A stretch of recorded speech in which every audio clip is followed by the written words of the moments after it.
have like a lot of different pens and pencils and colors and things, because when we're doing our designs, I just want you guys to see some of the separation that we'll do.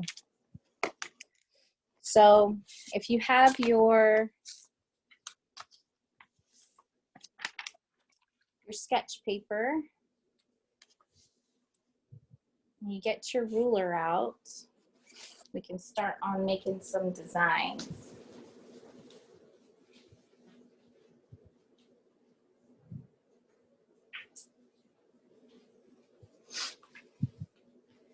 Today we're gonna work on like just a simple design, and on the supply list I listed like maybe 3 different colors of material. So with that, we'll probably just do 3 layers of a design to make things simple, so you all we can finish, right? It's always cool to actually finish. So once I get started on drawing my design, what I always want to do is just draw a line straight across from my middle point.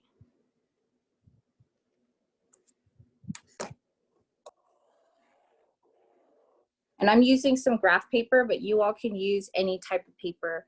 I've used like just plain paper, scrap paper, anything that you have. And if you, let's see, so if you're gonna draw something that is gonna be, you're just gonna like draw maybe 1/4 of it and then duplicate it, then you can draw another line in between. But for us today, we're just gonna make like a simple triangle. So when I'm drawing my patterns, if I'm drawing them out on a sketch pad like this, then I will just draw one side and I'll go ahead and mirror it. Another thing that you could do with some of your templates for making things is, if you guys have ever made like a snowflake in school, you can also make a template with something by just cutting, folding it in half and then cutting your pattern out. And when you open it up, then you'll have a template. I usually like to do that with maybe some of my junk mail. Like if you guys get junk mail and you're done reading it, and then it kind of has like a thicker, it's like a thicker paper. So that stuff always works really good for templates. So this drawing, we're just gonna go ahead and do a triangle.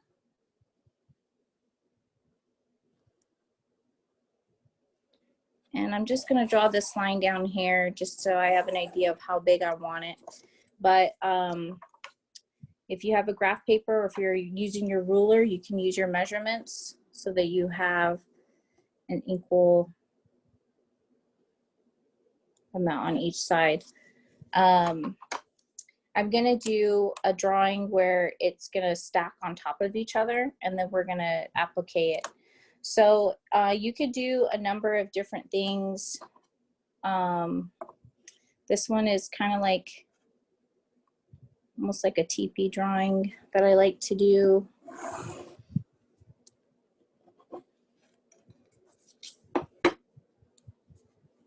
So once I have that, then I'm gonna go ahead and just sketch.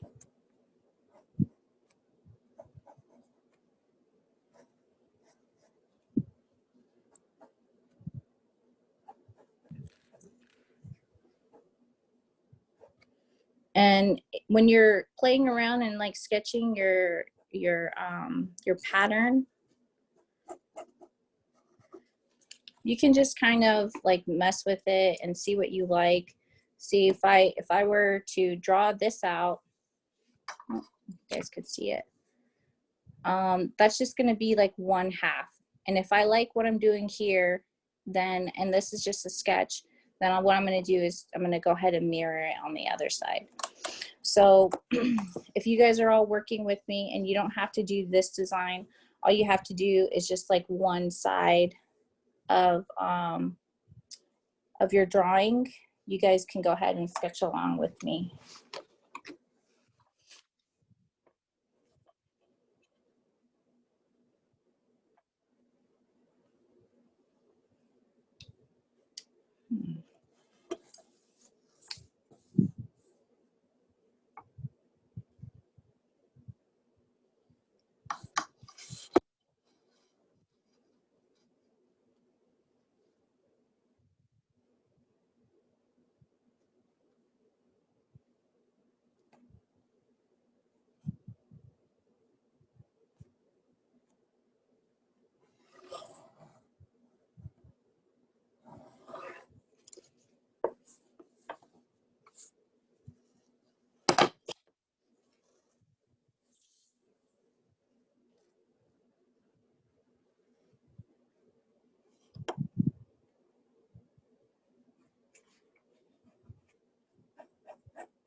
And even as I'm looking at my drawing and just kind of like playing around with it, if you don't like it, then you can go ahead and erase it and make your adjustments the way that you want it.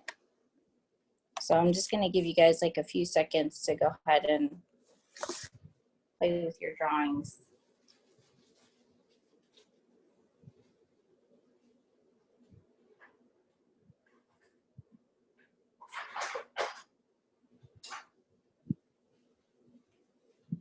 Also, just wanted to let everyone know that this recording will be posted on the AICCSanFrancisco.org website. So if you can't get to drawing what you specifically want to right now, you can listen in, watch it, and then later do your work with the recording as an asset.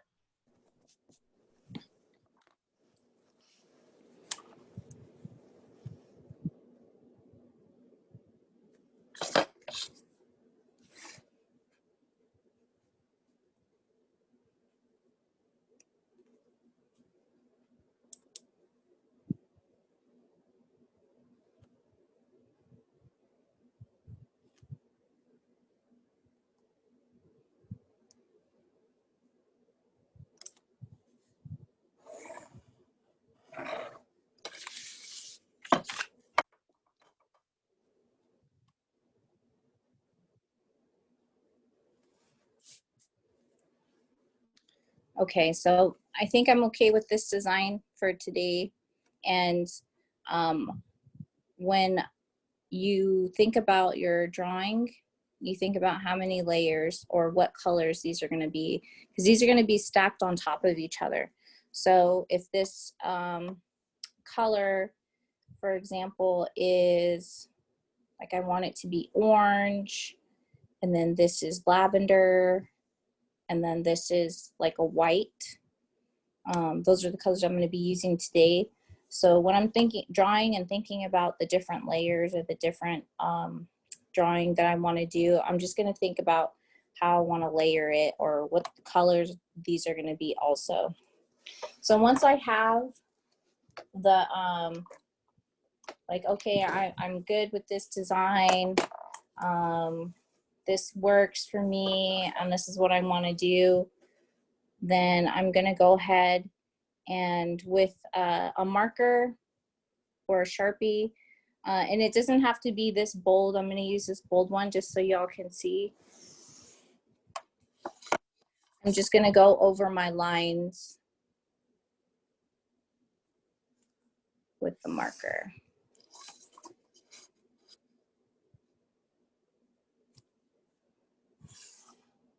And again, this is going to be like a really simple design because I just want to show you all how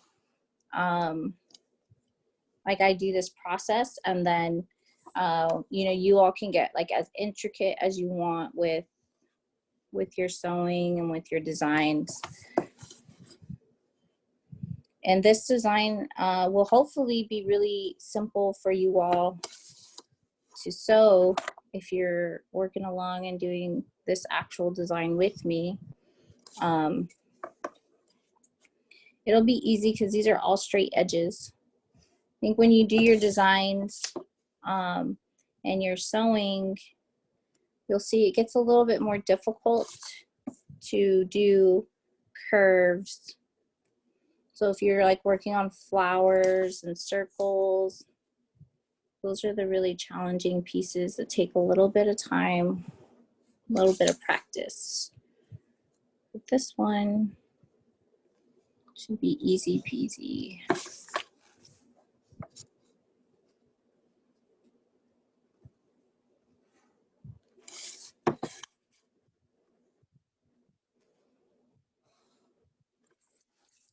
Thanks for your patience, because at first I was like, oh, what am I doing? What do I want to do? Sometimes it takes me all night to think about my design and like what I want to do. And then the sewing part is just the really easy part.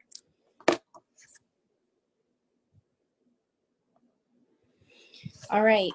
So once you have your design, you like have one half of it here. What I like to do is fold my paper in half. And if you don't have, like, your paper is maybe not big enough or you didn't center it properly, Like I just go ahead and tape on another piece of paper here and make it last. So there's a few ways that I've done this. One is that if you use a marker that's bold enough, you can go ahead and fold your paper right on your middle line that you created.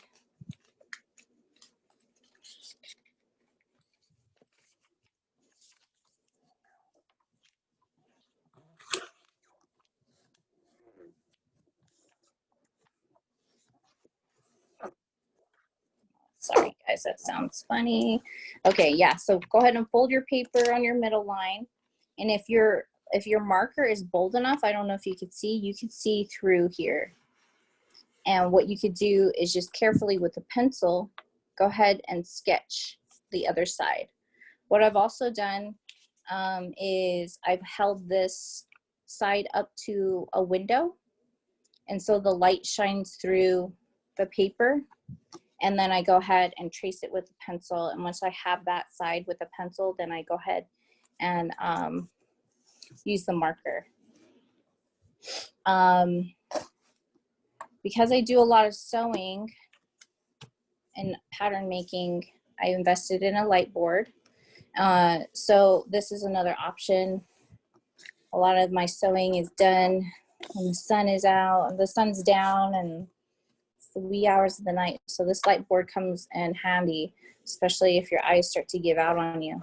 So once you have your paper and you can see the other side, you can go ahead and draw the other half of your pattern.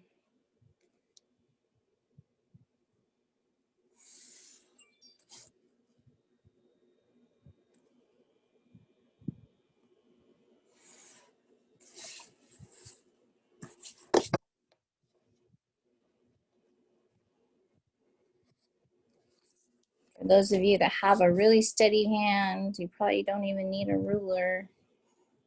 You can just use the lines on the graph paper or on your paper that you're tracing through. This, I like to take my time on this part and really do this part because the cleaner my edges are, the cleaner my sketches, the cleaner I'll translate it over, because you'll see we're going to transfer this onto a fusible paper. And the cleaner that you have it, the easier it's going to be for the rest of the process. If you have some clean edges, I mean some clean lines for your drawing, for your cuts, then it's going to be a lot easier sewing. You're not going to have to like course correct as you're sewing. Your sewing is just going to be real easy to follow through with.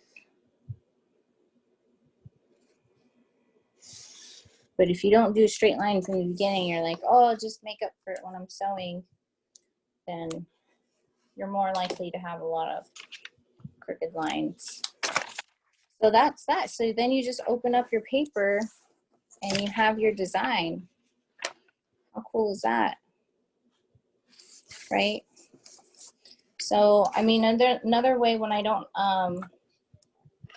maybe I don't have a whole lot of tools and I just have a lot of time and I'm in a meeting and I'm sketching and stuff. Just kidding, I don't do that in case my boss is on this call. You know, if you count the squares here and you just make everything symmetrical and you draw it out, you draw your sketch out like that, then you'll be good that way too. But here we go. Here's our first part. We have our design. You all are welcome to use this design. If you want me to send it to you, then that's cool too. I think most of you know how to get a hold of me, and we can go and make it all together. So what's really cool about Appliqué too is you don't need a lot of fabric. If you have a lot like scrap pieces that you've used for other projects, like you've made a skirt, or you were working on something else for someone else and you're like, oh, I still have like a really good swatch of fabric from, you know, left over from that, you can use those pieces. So you'll see, like, to cover the largest one, this outer one, you don't need a whole lot of fabric, right? This little piece only measures like a little over 6 inches wide. And so if you have your materials with you for today, now is the time, you know, to go ahead and you can get your material and look at it and play with it and, you know, decide what kind of layering that you want to do. I kind of already decided on this lineup to where my orange is going to be in the middle. And I'm going to have some purple and white. And then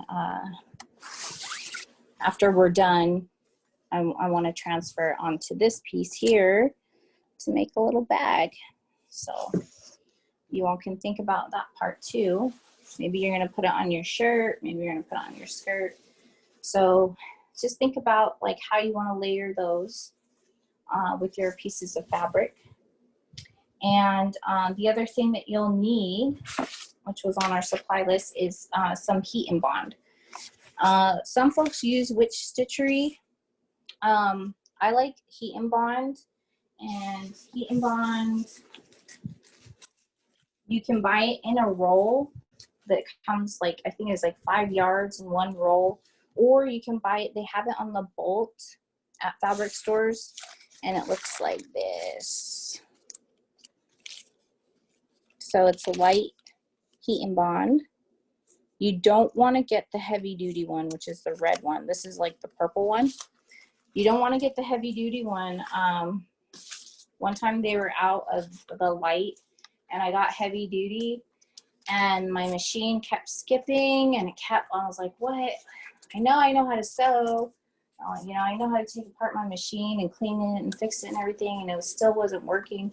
But it's because that that fusible paper or that fusible the stuff that they have on there is really made for no sew projects.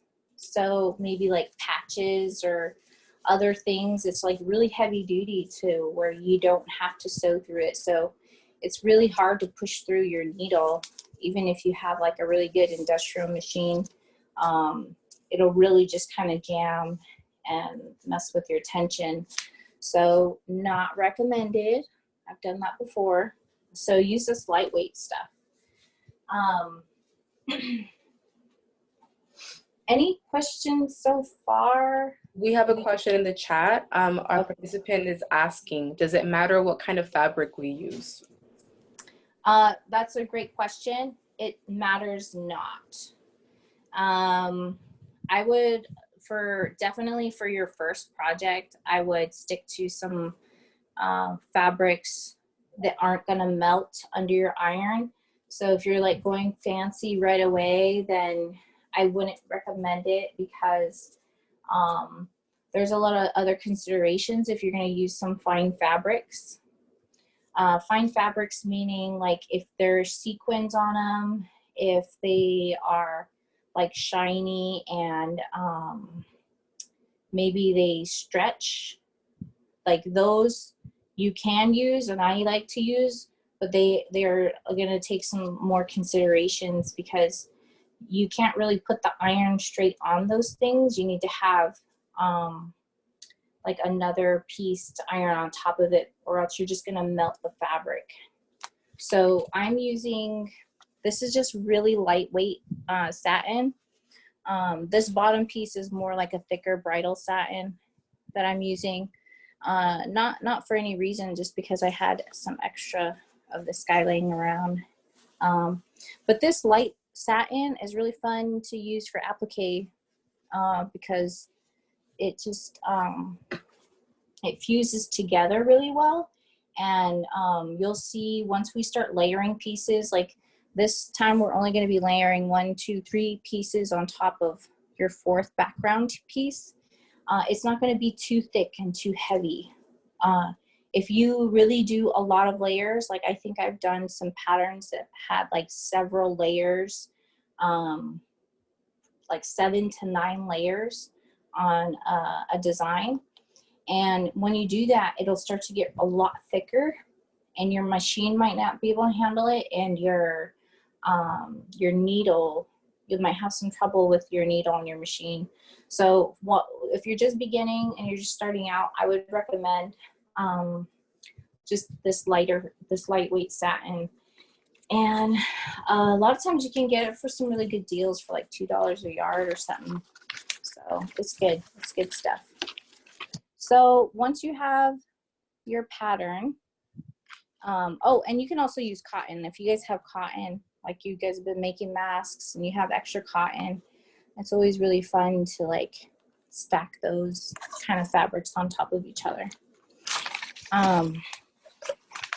Next, we're going to take this this paper, this heat and bond paper, and we're going to trace it. So again, if you don't have a light board, or maybe see this, our marker shows through the paper pretty good. So a lot of times I'll just use a pencil and sketch through it and it'll be fine. But you can also, again, hold this up to the window, and so you can see through and then trace each one. I like to make the most of my paper. So, you know, if I draw it like this, then I'm going to have all this extra on top that I'm going to have to cut off, and it's going to go to waste. So I'm going to turn this way so I can get the most out of my heat and bond. Because if you're sewing a lot, you'll see expenses start to rack up. All right, so then turn this light board back on, and we will go ahead and sketch. So if you have a ruler, you can use your ruler. I'm just going to use this to sit on top right there.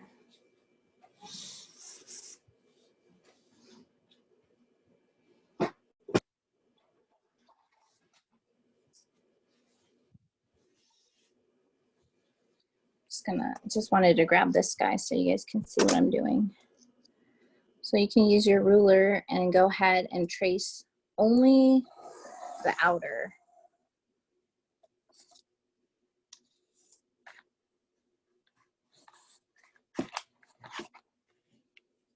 And if you have a weight or something to hold it down, then that's really good, because once you draw your first line, you want to try to keep it.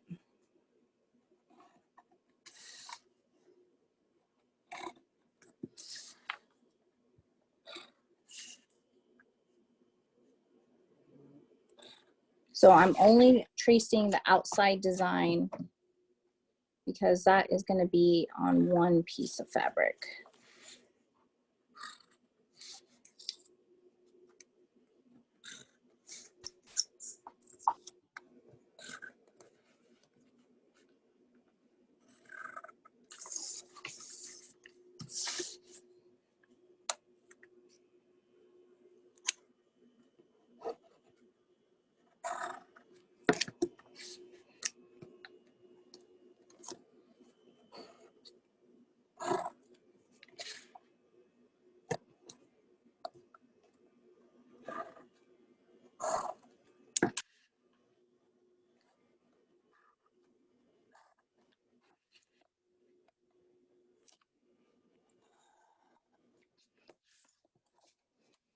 Okay, and say we decided not to make a purse, and I'm like, you know what, this is so cool, I just want to make this and put it on a skirt.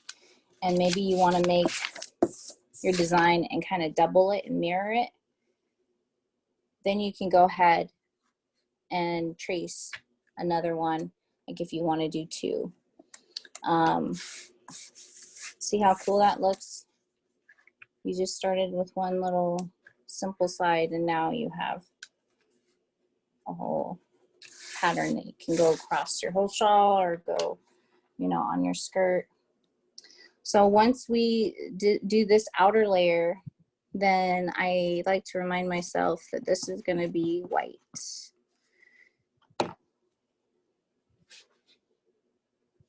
And with your non-fabric scissors, you can go ahead and cut that off. If you're gonna do any other colors on, or any other pattern, like you have more white that you're gonna, you know, use in your design, then you can draw more white patterns on here. Today we just have this one. Okay. So these are like non-fabric scissors that you're gonna cut this heat and bond paper with.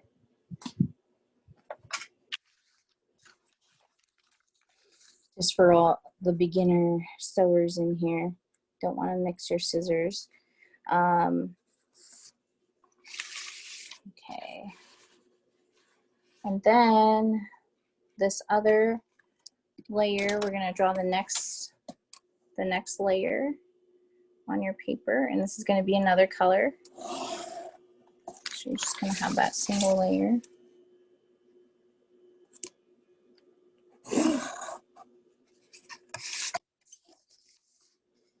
I should have just did two with that other one. It looks so cool.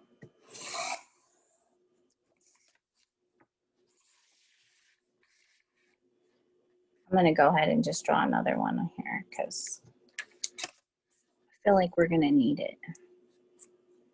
I feel like we're just gonna want to mirror the other.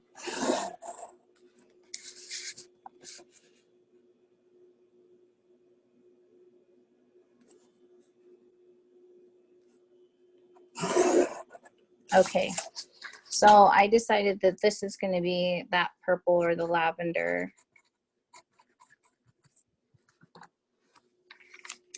So I label that and go ahead and cut that piece off.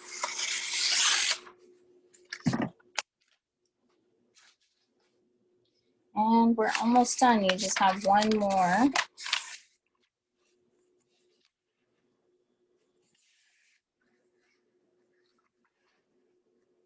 One more triangle, and that's that inner triangle. I'm going to trace that on, oops, I messed up.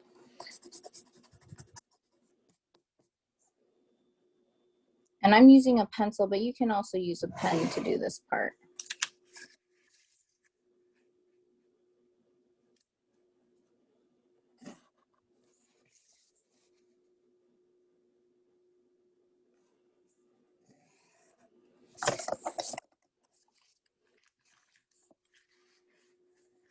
My Mickey Mouse Band-Aid.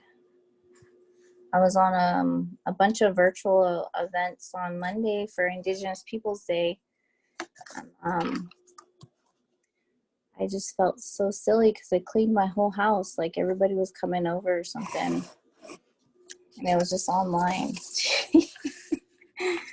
And when I was doing that, I stabbed my finger and like really hurt it. So that's why my finger's all messed up.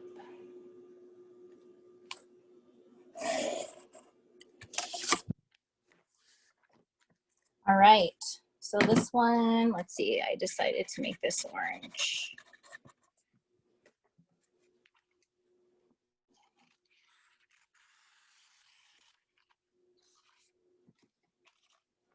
All right, so now you have your 3 layers. This is going to be the first inside layer, and then we have another piece that's going to be the middle, and then this is the outer layer. So once you have these 3 pieces, then we can go ahead and get ready to go to our ironing board. So those of you that are moving along and doing this with us, go ahead and heat up your iron. Sure has a little bit of water in it. We're not going to use steam when we do this. So you want to like turn off your steam setting on your iron, but you do want to have it hot enough to where this is going to fuse onto the fabric. So let's go ahead and get ready to go over to our iron. Anisita, you said no steam for the iron? Correct, no Okay. steam. Yeah.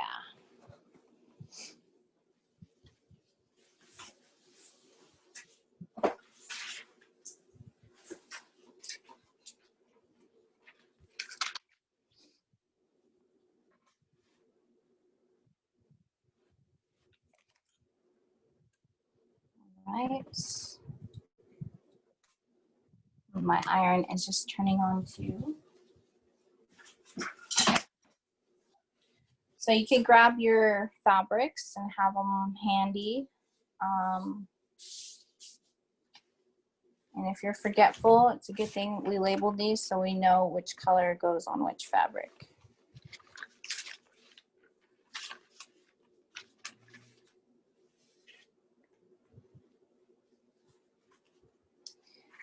So I chose orange to go on to my inner triangle, the one that's going to be in the middle. The very like front. And so once your iron is heated up, then you will place your sketch or your tracing onto the fabric. So the right side of the fabric, the shiny part of your satin, is going to be down. And if I didn't mention it before, I should have, but this inside of this paper is the sticky stuff. So you can feel it, and it's kind of textured. You're going to want that to be facing down. So yeah, your right sides of both of the pieces are going to be facing outward. So this right side of the fabric, which is the shiny part, and the smooth side of the paper is both facing out. All right, so once your iron is warm or hot, then you're going to go ahead and iron it down.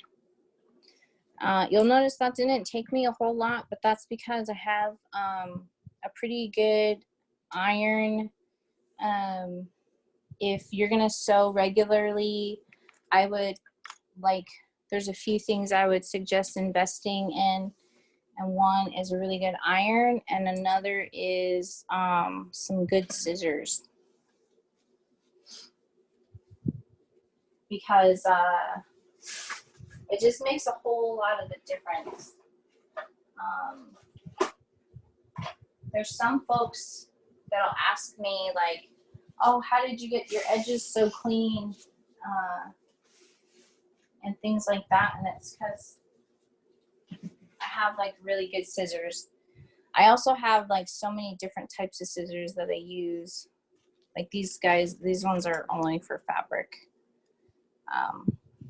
I didn't put that through the paper or anything.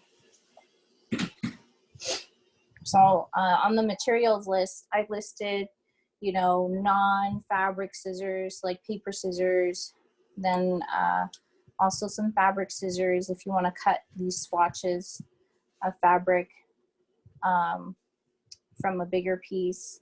And then the other thing would be like maybe some old fabric scissors that don't, they're not your best, because that's the scissors that we're going to use to cut out these patterns here.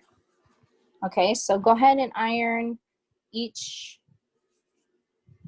pattern onto each color if you're working along with us.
And once you've done that, then you can go ahead and grab those scissors that are not your best fabric scissors anymore.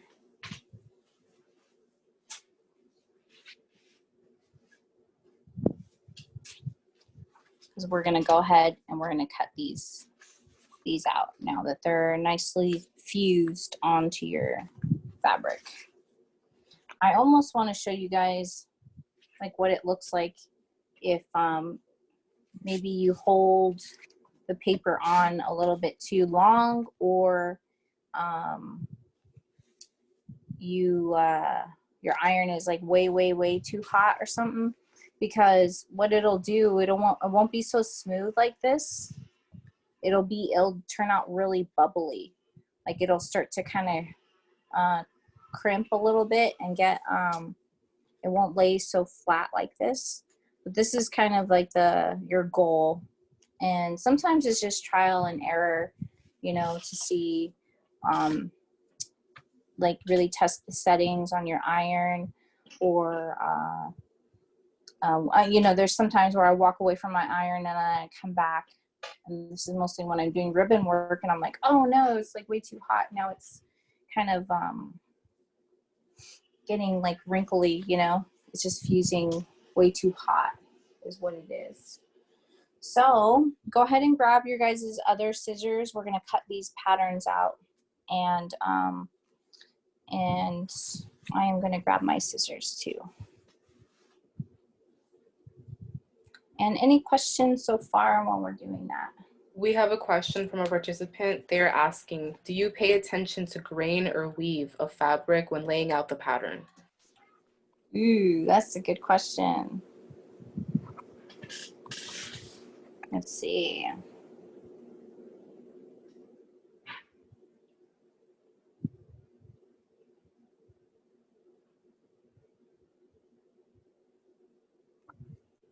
I was really just trying to scroll to see who asked that really good question. Do you pay? Okay, so that's a good question, because when you are sewing like other pieces, like saying you're making a shawl or you're like making a shirt, and your shirt or other pieces, it won't lay correctly if you're not paying attention to the grain of the fabric. So you can tell by some shirts, like say you're folding a shirt and it doesn't fold properly, and it's just kind of like trying to go sideways and trying to go a different direction. That's usually because it wasn't cut right, or it wasn't like stitched up right, and whoever was the maker wasn't really paying attention to the grain. And so for applique, it's a little bit different, because what this is doing is it's fusing everything to almost make like a sticker, and we're gonna like layer these on top of each other, so there won't be any type of like laying of fabric. Like it's not gonna do that. It's going to just be like almost a sticker on top of a sticker on top of a sticker, and then we're gonna applique, sew it down. So it won't really matter. So I think you guys maybe had seen too, when I was putting these guys on top of the fabric pieces, I was, you know, turning it or what, and I was just trying to use as much or as less surface area as I can, so I can not waste the fabric. And so with this kind of applique, it doesn't matter too much. So say I had a pattern though on this other side, like there was some striping, then I would say that you would want to pay attention, because that's how your pattern is going to come out on your finished piece. So if you have a preference, like, oh, I want my stripes to go this way, not this way, then you'll pay attention to that a little bit more.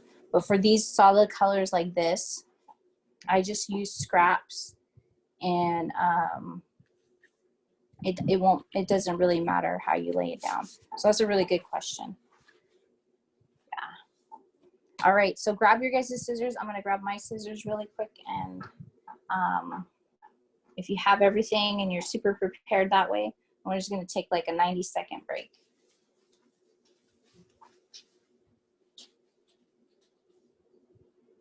Just a reminder for anyone who has joined us a little later than we commenced, this recording will be posted on the aiccsanfrancisco.org website for anyone who would like to view it later on and continue this project with that recording at hand.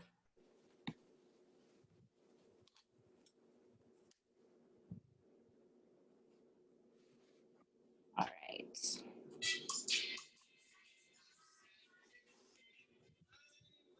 Uh-oh, that's my grandma calling me, guys.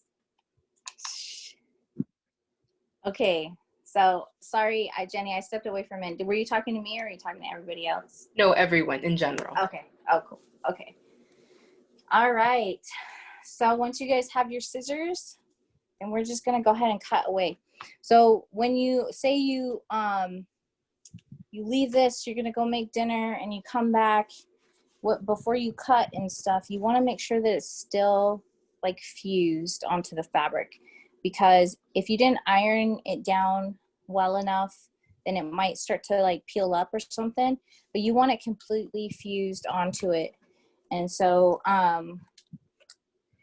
if you need to, you know, just go ahead and do another quick iron, not too hot, but you just want to really make sure that it's all together. And once you do that, then go ahead and cut.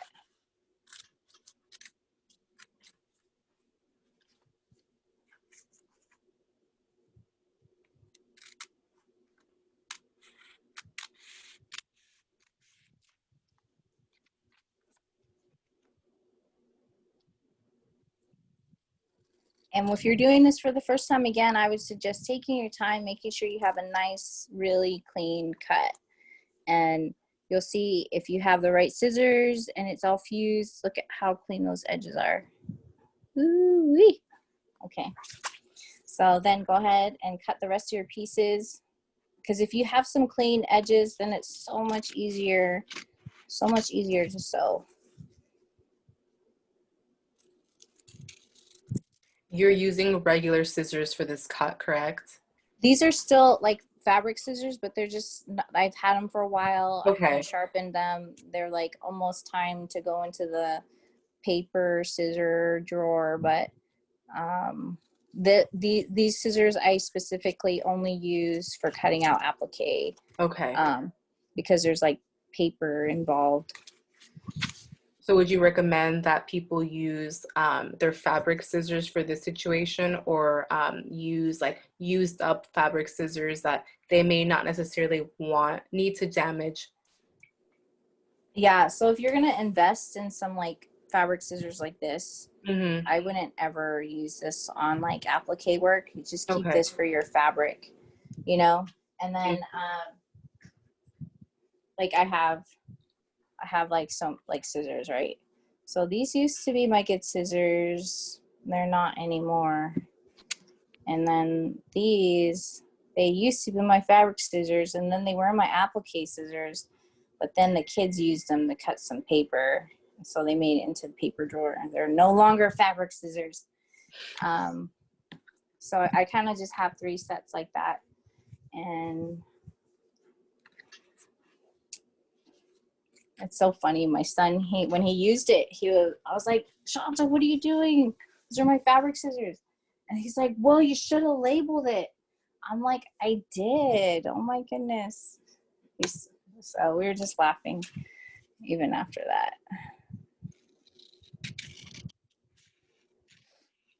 There was one time when I was making a jingle dress, and I was working just like day and night on it, and I had it on my table, and I would just kind of get up to take like, you know, some coffee breaks and make myself a piece of toast or something. And he was only like maybe 3 years old, and he like climbed up onto the table where I was sitting. Like I really only got up for like 2 seconds or something. And he went and he took my scissors and he started cutting into my applique. Like I already had started to sew it together. Oh my God, what did you do? Oh, I was like, I love my child. I love my child. I love my child. I Oh just my kept telling myself God. that. Because afterwards, right, at first I was just really shocked. And then after, like, I thought about it, I was like, you know what? He was just trying to copy what I was doing. He was like, he saw me sewing all day and he just wanted to get in the mix. Children are So, sponges, man. That was yeah. what happened. Yeah. So I didn't get too mad after I had that realization, you know? It's like, oh, mom's doing this really fun thing. I just want to get in the mix.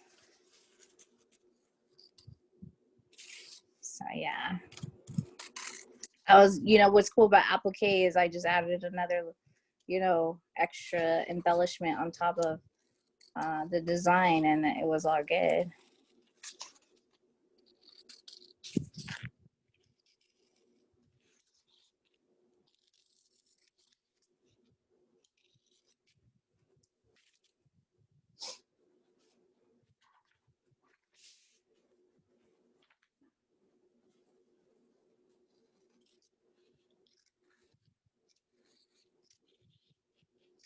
This part that I'm doing here, if I'm working on like maybe I'm working like on a whole outfit, and I do my sketches first, and then I draw like all the purple pieces, right? Because I want to use like as much fabric as I can, like not waste it or not do a stop and go either. So I'll just have all these pieces to cut out of like different colors, and then that's when uh, my daughter, before she went off to college, that's when she used to help me. She helped me cut this part.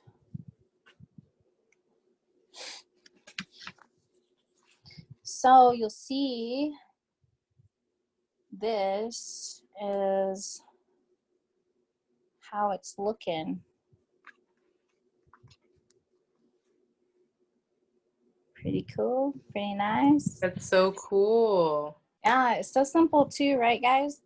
And what we're gonna do too is you all have like options of some folks, and when you're sewing other items like dresses or shirts and stuff, like we'll use thread that matches our fabric. But with applique, you could just go as far as your imagination will take you. You can like highlight these different areas, maybe with a bolder orange or even like a neon orange, or you can even put a blue here, so like you guys can also add some depth to it with the color thread that you choose to use to applique. So we're almost there.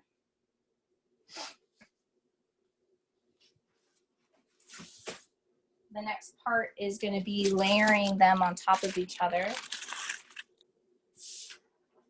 And also on your supply list, I had put down some stabilizer. So this one is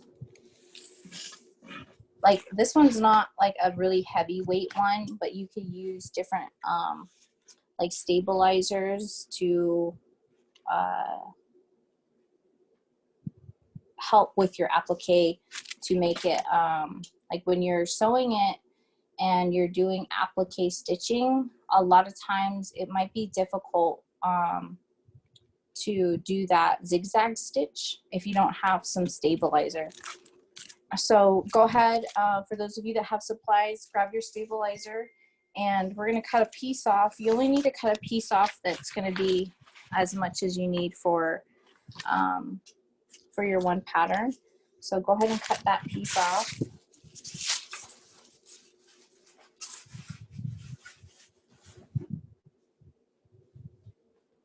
And we are going to stack up our pattern now, bringing it all together.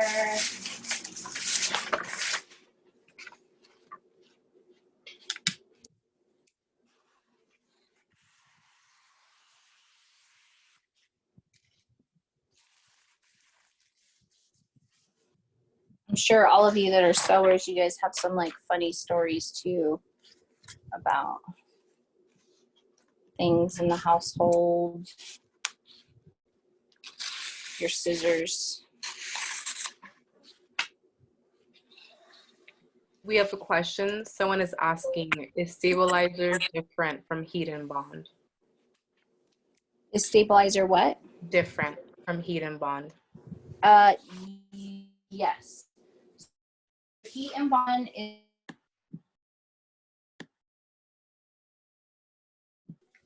your heat and bond has the sticky stuff on one side. Okay. See how it's a little bit shiny when I move it? Mm-hmm.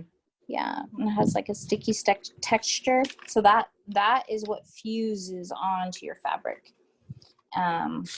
With witch stitchery, that's much like heat and bond. It also has that like webbing, fusible webbing layer that and ultimately glues the fabric to the paper.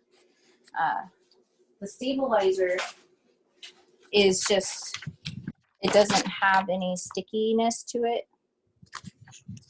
And you know, a lot of people that do embroidery work or things like that, then they'll use some stabilizer.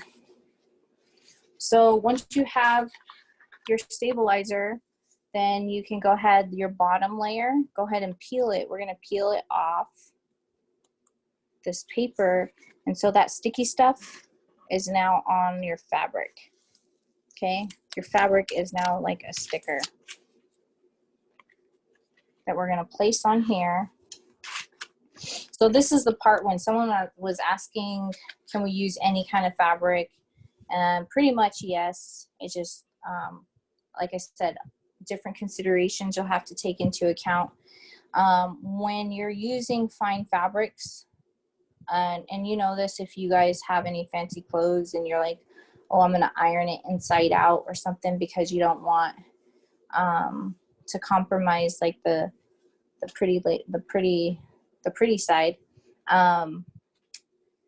Just be careful, okay? With this satin that we're gonna use, it's gonna be fine. But if you have like a sequin fabric or other fine fabrics, then it might stick, okay, to your iron. And then the bottom of your iron is gonna be dirty and you're gonna have to stop everything and clean all the gunk off. And also your fabric will probably be compromised. For example, like this fabric, I was working on a skirt earlier, and this fabric has like some shiny stuff on it, and I knew I didn't want to have my iron too hot, but also to make sure that my ribbon, you know, stayed on to my fabric. I always get like a piece of like light cotton or something, and then use that to iron on top so that this metallic stuff doesn't stick off. Because once you guys get to be like pros, which I'm sure you all will, you guys are gonna want to use fancy stuff like this. The metallic will melt with the hot iron. Yeah, so go ahead and iron your pieces down.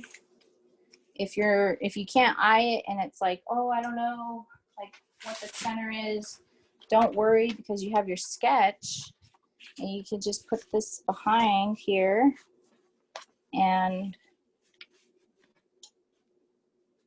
let's see, you see how it can see through even that stabilizer? Then this will tell you where to place your triangle, your different ones, how to center it the proper way so you don't come out all crooked.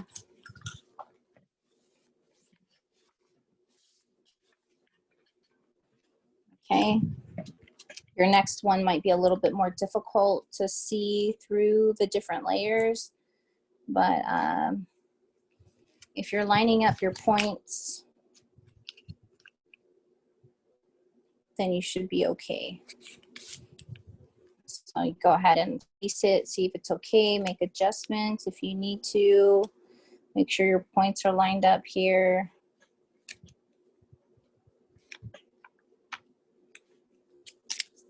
And then once it's in place, I'm gonna go ahead and iron it. And it, like I said, if you're using a fine fabric and all of that, if you have like a nice thin cotton and you know you want to fuse them together, then I usually do this, like have a layer to protect it from the heat. If y'all want to get all fancy, and there we go. We have our pattern all fused together. The next step is we're going to go ahead and take this to the sewing machine and add our threading and do this as a real applique work. All right, so let's go ahead and travel over to the machine and get started there.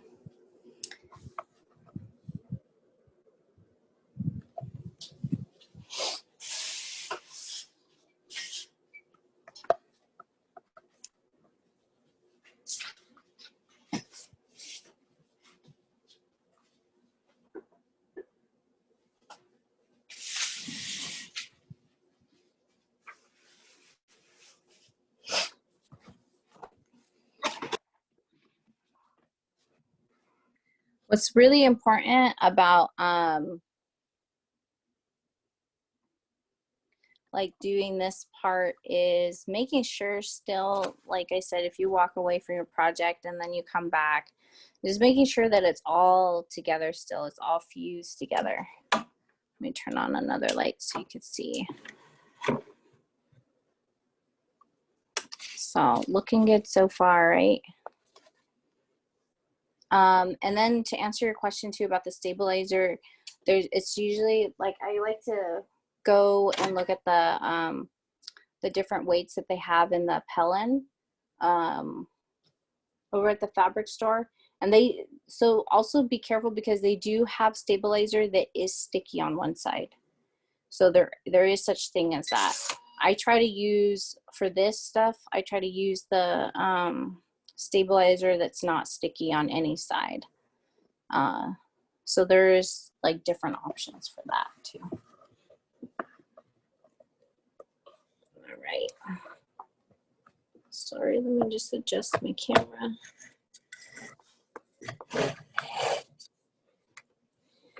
Okay, so now it's time to choose our thread.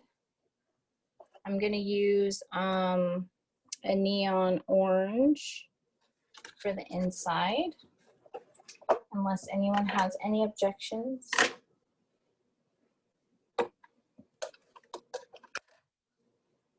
I'm gonna let you guys choose the thread for the next layer, so you guys can go ahead and think about that. Is this a good moment to ask a question, Anisita? Yes. So we have someone who's asking, when you sew the stitches, how do you pivot on the corners? My corners are always wonky and don't look crisp at the corner, and curves as well.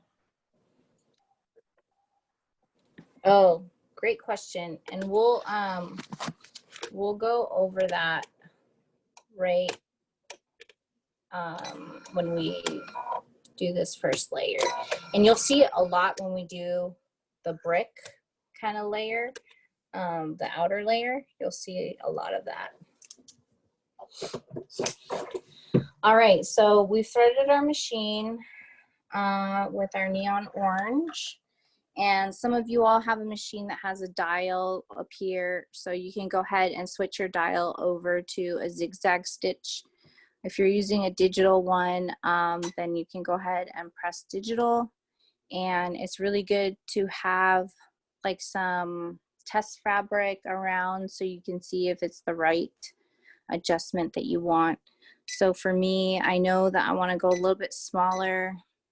I think 4 will be okay. And then I'm going to go really tight to make my applique, just so. Okay.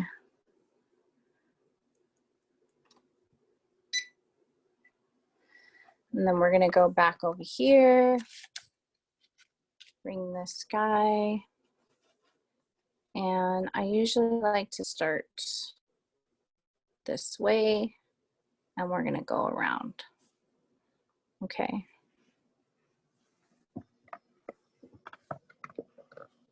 Let me just get situated really quick with my thread.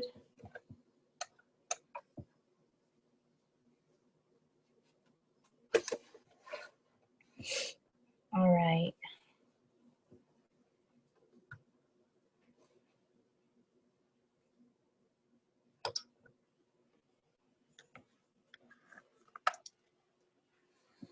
Okay, so let's see. Once you have your needle in, I'm trying to see if this is a good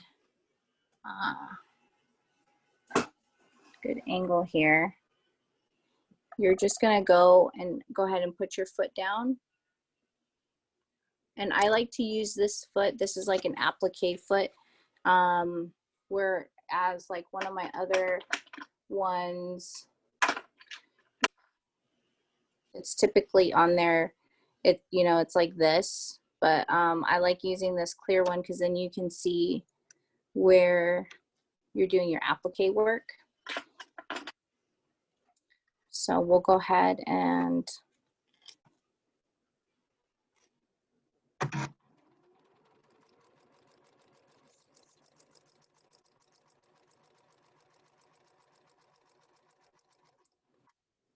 you're just going to do that. You're going to do that zigzag stitch all the way.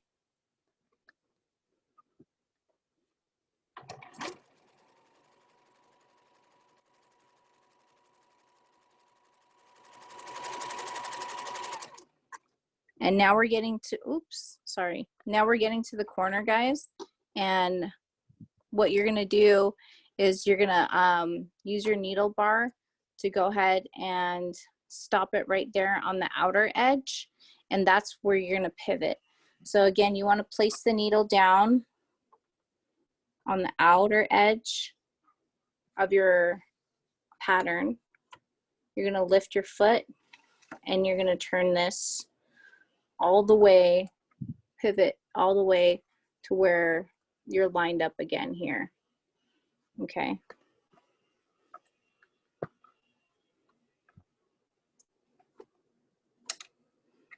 So once you have it where you want it, then you can go ahead and start again.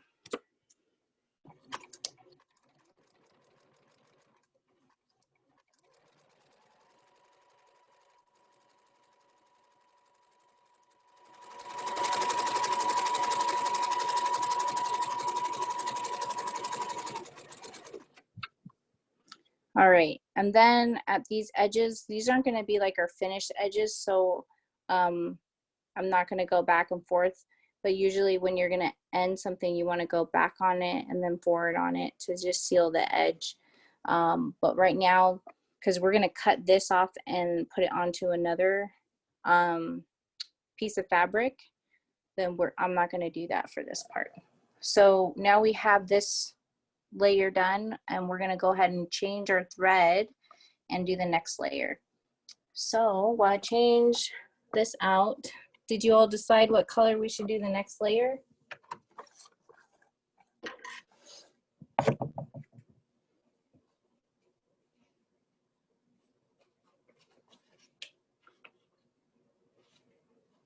What are our This is choices how it's looking. for right now?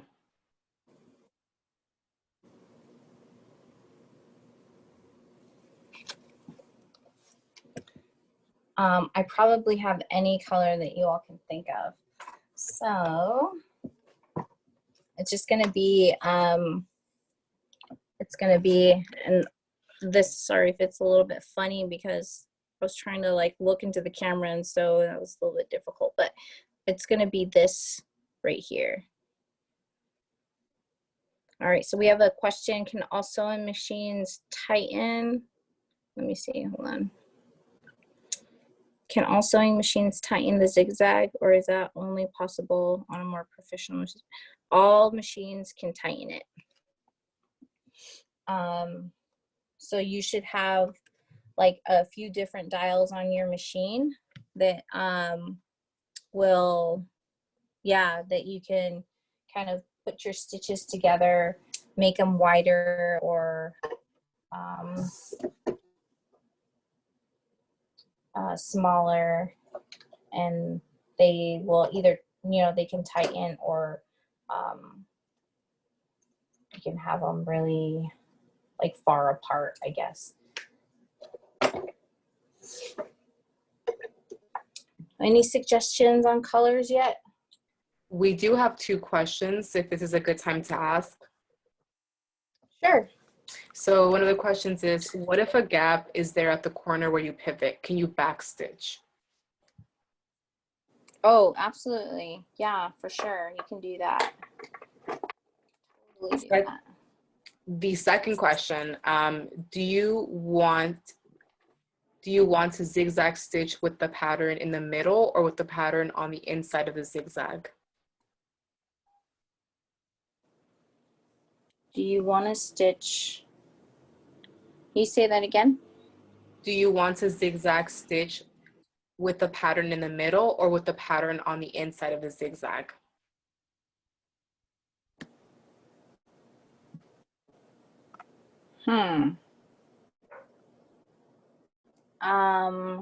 I think I don't understand the question too well. Do I want to zigzag?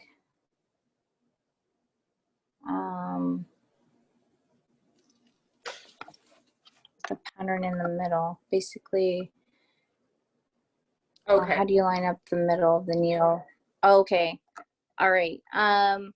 Okay, yeah, I could show you guys when we do this next layer. So you'll see on your needle, like even if you go, you know, back and forth, when you're doing a zigzag, it's gonna land this way and that way. You kind of always want to know where your needle is gonna land, and that's how you line it up on the fabric.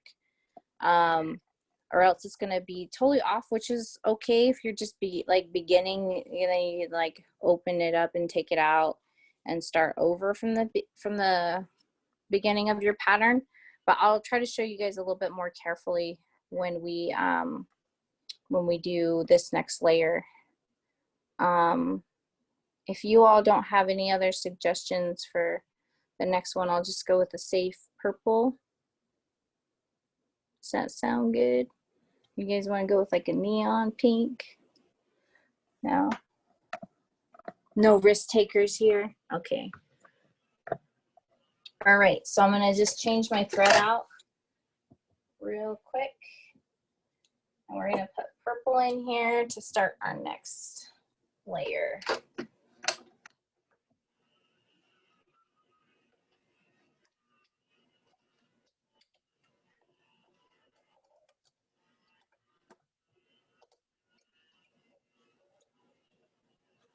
That's a really good question. I didn't understand it at first, but I see now.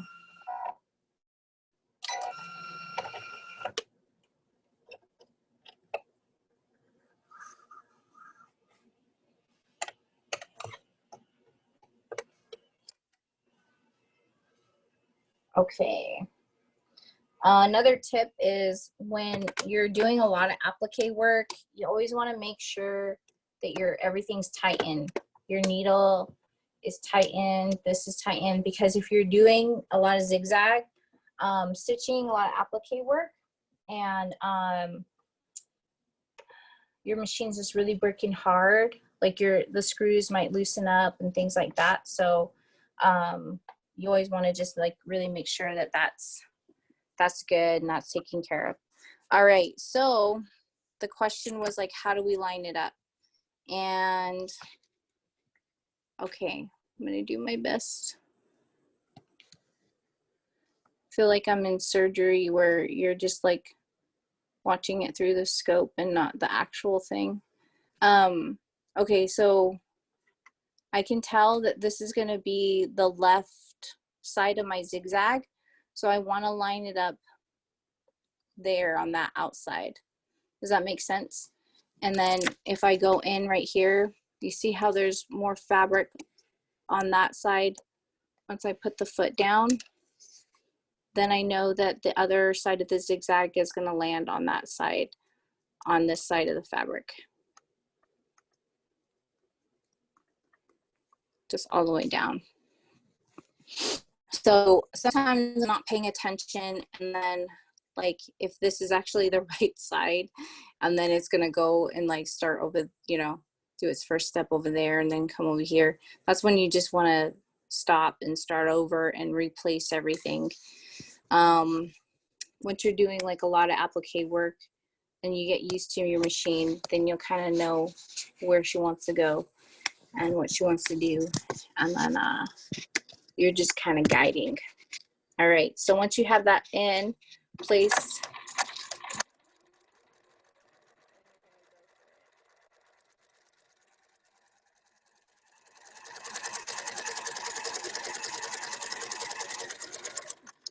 so one other thing is like you don't ever want to push your pattern in or push your anything in. The sewing machine, if it's like cleaned and working well, it's going to feed itself. So what you're doing is you're only just really guiding it.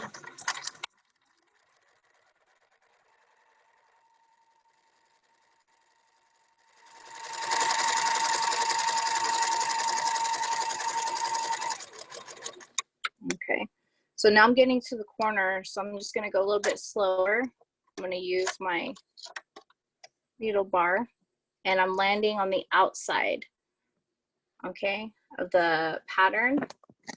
Then I'm going to go ahead and lift up the foot, and we're going to pivot, okay, get it to where we want to line up again, and then go ahead.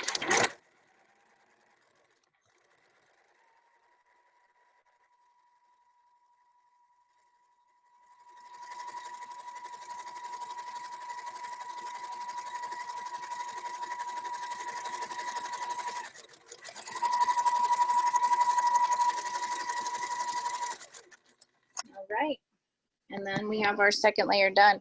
You guys don't have there's you guys can go a little bit slower if you're just starting out. So you can go ahead and cut your loose thread off, and then you have your next layer of your piece. I want to take this over back to the ironing board, not to iron, but because now we have it appliqued all the way down to the last outer layer.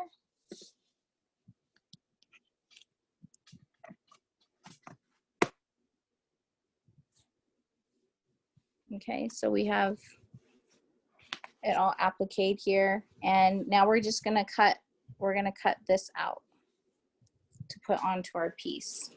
So you're gonna take, for the stabilizer, I'm gonna use my non-fabric scissors to go ahead and cut.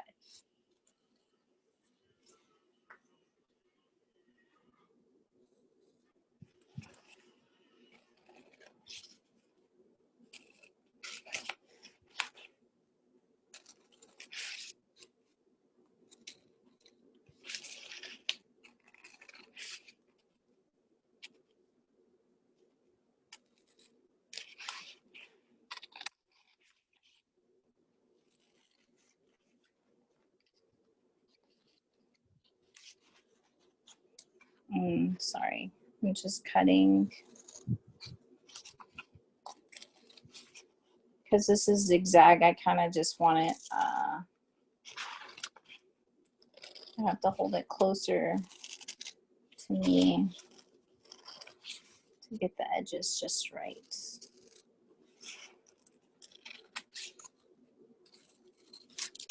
Okay, so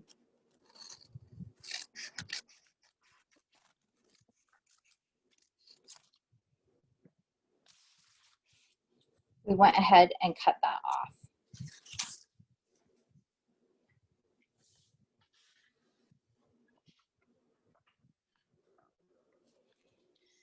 All right, so let's see, we are almost done for those of you that now have, like, maybe you have a shirt or like a bag or anything that you want to put your applique piece on. This was some cool like outdoor fabric that I got that I wanted to make some giveaway bags with. What I'm going to do is I'll probably go ahead and cut the other parts out to kind of mirror it so that there's two, either this way or the other way. And then you go ahead and put it onto this final piece. And then you have your applique. Okay. So what you can do for this part is you can either pin it and do that final the final applique all around here onto this piece, or you can get some spray adhesive, this basting adhesive. This is also like heat and bond stuff. Don't let children around it, they might spray it in their eye.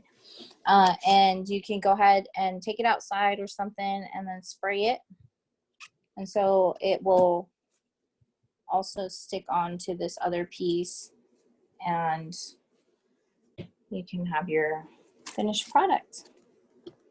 So I think, let me see what time check. We have 30 minutes. So do you all have any questions so far?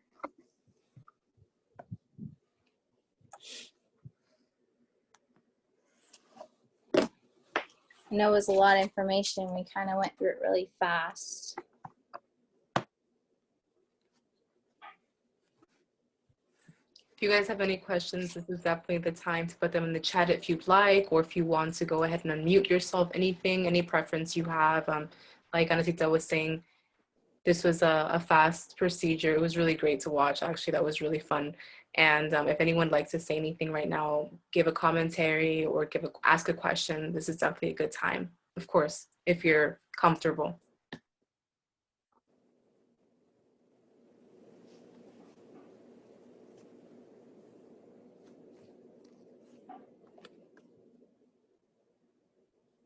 One thing that I will say, even just like looking at my piece right now, and it doesn't always come out like this, but you'll see here that some of the stitching, the white bobbin is coming through here, and that means that my tension wasn't great.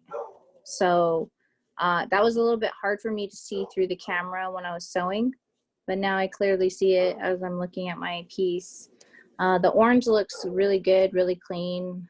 That came out really good. And so, you know, this, we can either live with it or we can go ahead and take it out and redo that part. What's also really fun too, like even if you have like straight edges on your pattern, is if you go ahead and choose to do like a fun applique pattern on it. And since we have time, I'll go ahead and show you guys that, and it'll be like a little bit of an embellishment. I know there's another question here. Do you trace on to the fabric or the interfacing?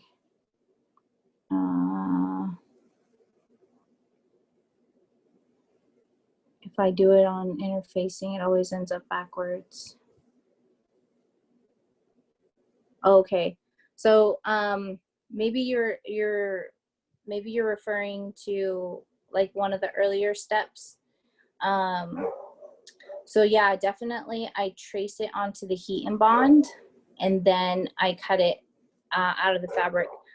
When I first started, what I was doing like with trial and error and stuff was I was putting the heat and bond like straight onto the fabric, and so I'd have like this big swatch of fabric, like big swatch of orange with like heat and bond, and I draw my patterns on there.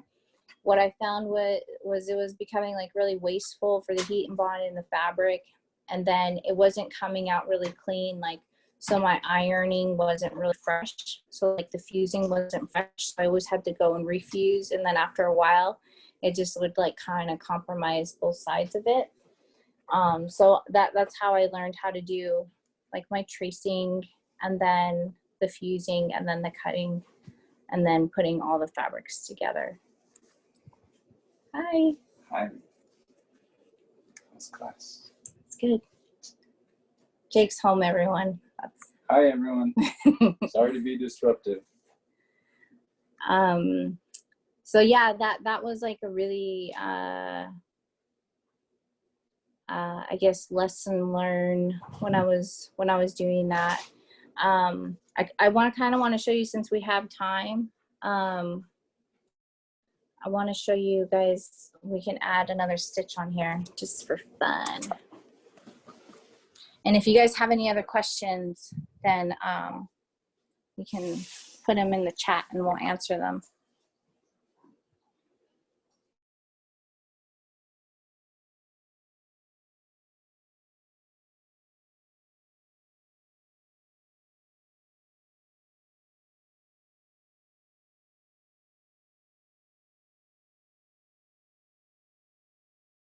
And okay, sorry guys, that was a really bad angle, not flattering for me.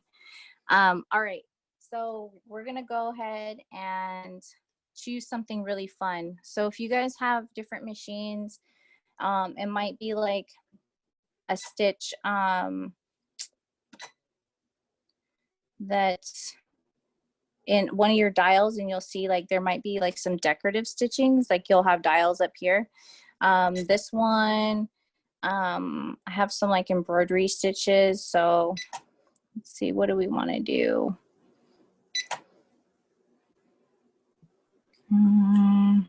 We also have a question. Maybe we Just asking, from here, we would just sew on the design directly to the fabric, correct?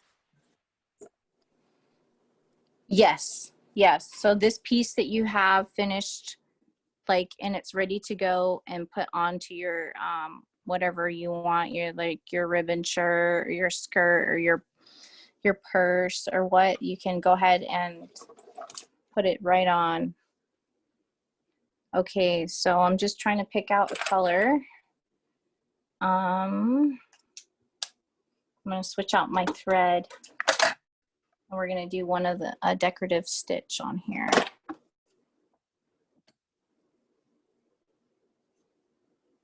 But yes, if you have any more questions for the last few minutes, then go ahead. And if this was helpful at all, you can also put that in the chat. And if you didn't like my video at all, you can also put that in the chat. Okay. Just kidding.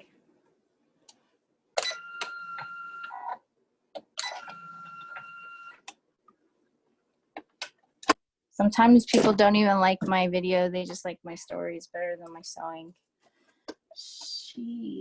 Okay, so what I'm gonna do is I'm just gonna use this line here around this piece to go ahead and do my decorative stitch. And let's see, I chose cording, but I think maybe I want to do,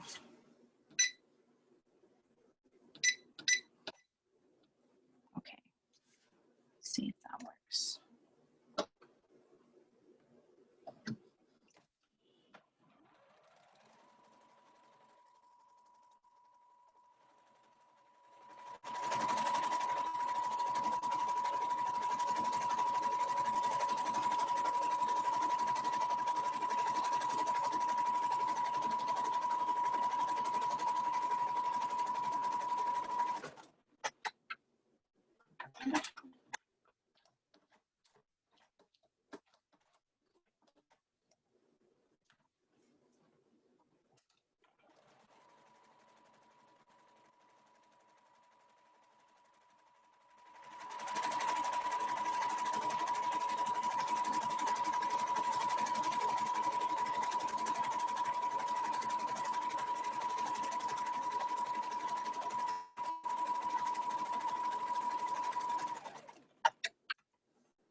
Okay, so now, let's see, I'll turn this light off. It's better. I don't know if you guys can see that well at all, but we just added like a decorative stitch on top here just to make it fancy. And since we have like straight lines in here, you guys can add that anywhere around here if you wanted to. It just gives it a little bit more flavor. And so most machines have different types of decorative stitches. It doesn't have to be anything fancy. But yeah, anything like that, it's always fun to add a little flavor like that. Yeah, and then your piece is all ready to go.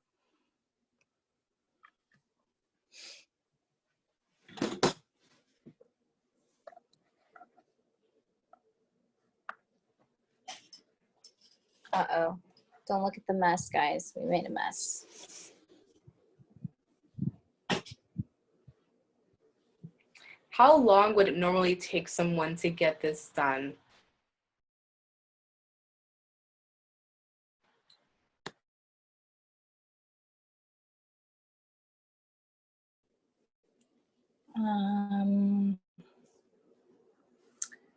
I think like this piece or like Like if I were to do this, yeah, like this new piece right now, like if I didn't have a proper professional sewing machine, how long would that take for me to get that done? Yeah, well, definitely don't get intimidated by my machine that I have. Like, I have like an industrial one that I used for years. It was like so simple, just had a few dials, and I actually really like it because it's all manual. Like a lot of times these digital ones, you have to go and take them to get software updates, which I don't love at all. I like to just kind of like, if something's not working, I try like to fix it on my own and stuff, add oil, clean it out, all that. So those manual machines are really good, and there are some decorative stitches that are typically on those ones too. So I think for a piece like this only took us like what, less than 2 hours. So it's just really about like collecting, right? Having your supplies and being ready. And then it's just the possibilities are endless. If you really wanted to complete like a project, like you wanted to put this on a bag or something, I would give yourself like enough time. Like if you wanted to try like between 1 or 2 nights if you're working, or if you're not working, maybe like 1 day you could spend on making a project and finishing it. I like to do mine in like different steps. So if I'm working on regalia, like a dress or some pieces, I'll do all my applique stuff, and then I'll do like my dress stuff, and then I'll do like, if it's a jingle dress, like the jingle part. And so I'll kind of like break it out in different ways like that. Or if I'm making a lot of bags, like, so I'm going to be making like some bags for giveaway to use, and I'm going to use these applique pieces on them. I'll do like all the applique pieces first because that's fun and I love to do that. I don't love the construction part of like bags and stuff as much. So I'll do like that kind of construction stuff maybe like on a different day or a different step. So that's just how I break down my process, but everybody like does things differently. Sometimes they'll do like one thing at a time or one project at a time. But if I'm making bags, I'll do like 5 cutouts of bags and then like 5, different appliques, and then put them together that way. So yeah, it just depends. However you like to work your process. Yeah. Let's see. I think we have like a lot of people on, which is so cool. I have family on here, friends on here. I really hope that this was like helpful and useful information for you all. It's so simple, like once you get the hang of it, and if you like maybe you hopped on late or you have more questions, definitely reach out to me. I'm very accessible and I love talking. So I like to talk sewing. I love to share and talk sewing stuff. So yeah, I think that's it. We don't have any further questions or any comments or anything like that. I just wanted to close the session thanking Anasita for her time, for her patience, and just her willingness to teach us, and at a rate where we could all understand and ask questions and have that permission to take up the space. So thank you so much for your availability and for being here. And once again, this recording will be posted on the AICCSanFrancisco.org website and on our Facebook page. I'm doing minor edits to the shawl making follow-up video right now, just trying to shorten it a little bit so I can permitly be able to attach it onto the Facebook. But so with that, that concludes our session. Thank you so much for everyone for being here, and thank you again, Anasita, for being here and your time. Can't wait to see what you all create. So don't be shy. Please